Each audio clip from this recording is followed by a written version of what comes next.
সমৃদ্ধ সম্পদ থাকে, একজনের কারণে বাদবাকি অংশীদার কারো কুরবানি হবে না। এজন্য হযরত উলামায়ে কেরাম এটা বেশি বলছেন যে তুমি ভাগে না পারো, একা না পারো, তাহলে তুমি এককভাবে একটা খাসি কুরবানি দিয়ে দাও, তোমার কুরবানির মধ্যে কোনো সন্দেহ থাকবে না। হাদিসের মধ্যে আসছে নবীজি বলেন সন্দেহজনক জিনিস থেকে বেঁচে থাকা, যার ভিতরে সন্দেহ আছে যে আমি ওনার সাথে কুরবানি করবো বা কার সাথে করবো, জানি না তার টাকাটা হালাল কিনা। কুরবানি শুধু গোশত খাওয়া না, এটা কিন্তু ইবাদত। এটা ইবাদত। ইবাদতের ক্ষেত্রে সব থেকে বেশি লক্ষণীয় আপনি ইবাদত করতেছেন, কার করতেছেন? আল্লাহ করতেছেন। এখানে ওনার উদ্দেশ্যটা কি? এজন্য এগুলো হলো কুরবানির শিক্ষা। আমরা এর থেকে শিক্ষা নিব। তো কথা থেকে কথা অনেক দূরে চলে গেল। ইব্রাহিম আলাইহিস সালাতু ওয়াস সালামকে আল্লাহ পাক স্বপ্নে দেখাইলেন যে তুমি তোমার সব থেকে দামি বস্তু, প্রিয় বস্তু কুরবানি করো। উনি একাধারে 3 দিন পর্যন্ত 100 করে 300 উট কুরবানি করলেন। কত উট বলেন তো? 300 উট। এক দিন 100 উট কুরবানি করছে।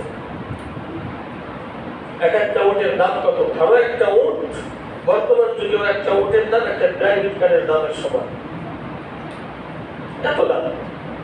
এমন দামি দামি 100 উট এক একদিন করে 3 দিনে 300 উট কুরবানি করছেন। এরপরেও যখন আল্লাহ পাক চতুর্থ দিন আবার স্বপ্নে দেখাইলেন, তখন ওনার বুঝে আসলো যে না, এর থেকে দামি বস্তু আমার কাছে আমার সন্তান। যে সন্তানকে আমি পেয়েছি, এক বর্ণনায় আসছে 86 বছর বয়সে, আরেক বর্ণনায় আসছে 120 বছর বয়সে। কত বছর? 86 বছর অথবা 120 বছর। আল্লাহর কাছে কান্নাকাটি করতে করতে করতে করতে করতে করতে সর্বশেষ 86 বছর বয়সে একটা পুত্র সন্তানের মালিক হয়েছেন। যখন সন্তানের বয়স হয়েছে 8 থেকে 10 বছর বা 12 বছর, আল্লাহ পাক নির্দেশ দিয়েছেন তোমার সব থেকে প্রিয় বস্তুটাকে কুরবানি করে দাও। 3 দিন 300 উট কুরবানি করার পরে চতুর্থ দিন আবার যখন স্বপ্নে দেখছেন, তখন ওনার বুঝে আসছে যে এতগুলো দামি উট, এর থেকে আমার সন্তান আমার কাছে প্রিয়। সুতরাং আল্লাহ পাক আমার সন্তানটাকে তার রাস্তায় যাচ্ছে। উনি পরবর্তীতে ওনার সন্তানকে কুরবানি করার জন্য নিয়ে চলে গেছেন মিনায়।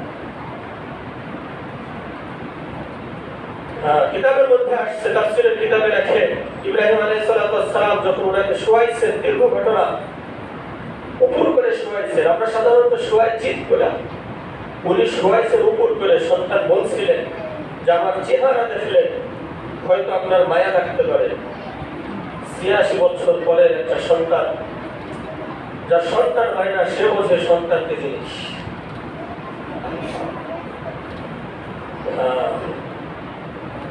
বলছে আমার হাত পা গুলো বেঁধে দিবেন, আপনার চোখটা দেখে দিবেন, আমার রক্ত মাখা জামাগুলো আমার মায়ের কাছে দিবেন, আর বলবেন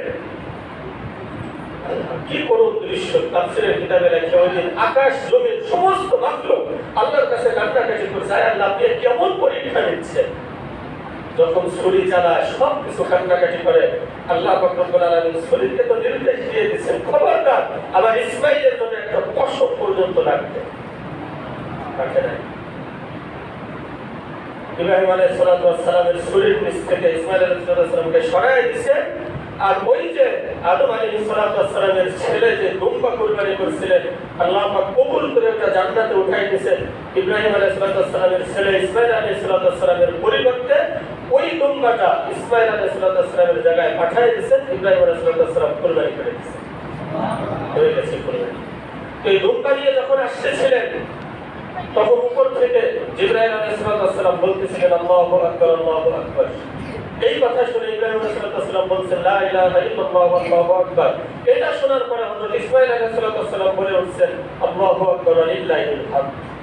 এই তিনজনের মুখের থেকে এই পবিত্র বাণী আল্লাহর কাছে এত পছন্দনীয় হয়েছে, তারপর থেকে কিয়ামত পর্যন্ত এই তাকবীরটা 5 দিন মোট 23 ওয়াক্ত নামাজে প্রত্যেক নারী পুরুষ প্রত্যেকের জন্য প্রত্যেক নামাজের পরে একবার করে পড়া ফরজ করে দিয়েছে, ওয়াজিব করে দিয়েছে।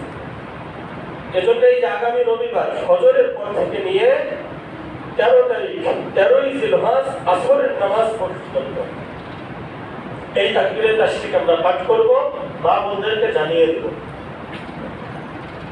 2 নম্বরে আগামীকাল রাত্রে সাহারি খেয়ে আমরা যারা পারি একটা রোজা রাখবো, যে রোজার নাম হলো আরাফাত রোজা। যে রোজা ফজিলত সম্বন্ধে নবীজি বলছেন, সিয়ামু ইয়াউমি আরাফাতা ইন্নী আহতাসিবু আলাল্লাহ আইয়ুকাফিরা সানাতাল্লাতী ক্বাবলা ওয়াস সানাতাল্লাতী বা'দা।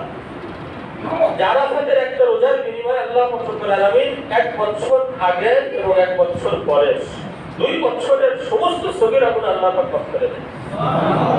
এজন্য পৃথিবীর মধ্যে বাংলা হিসাবে 365 দিন, আরবি হিসাবে 356 দিন। এই